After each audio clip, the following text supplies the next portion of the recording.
Les questions calculées sont intéressantes si l'on souhaite proposer plusieurs fois la même question en modifiant les valeurs numériques utilisées, qui seront tirées au sort dans un jeu de données que l'on aura défini. Par exemple, créons une question qui propose de convertir des mètres cubes en litres. Pour cela, rendez-vous dans la banque de questions pour créer une question que l'on range tout d'abord dans une catégorie. Nous créons une question de type calculé. Un nom à cette question.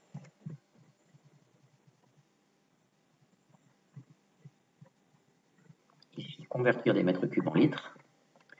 Dans le texte de la question, nous utilisons une variable. Ici, par exemple, la variable V. La variable est reconnue par le fait qu'elle est écrite entre accolades. Convertir des mètres cubes en litres. Pour la réponse, la variable V doit simplement être ici multipliée par 1000 pour donner le résultat.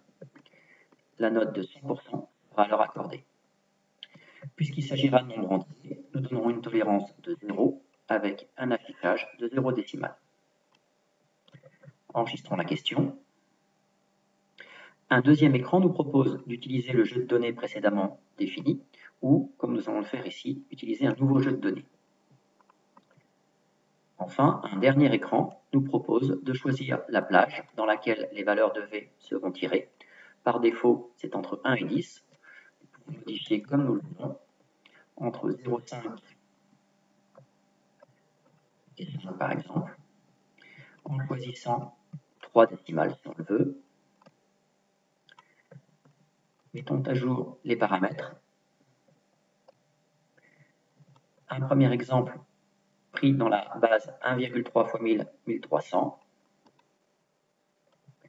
Et ajoutons, par exemple, une vingtaine de nouveaux jeux pour avoir suffisamment de questions différentes.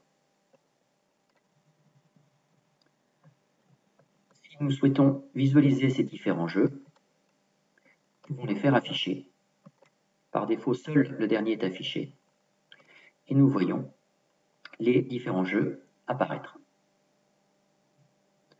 Enregistrons cette question et vérifions son fonctionnement. Convertir 3,977 m3 en litres. La réponse est 3977. Vérifions. Ça fonctionne parfaitement.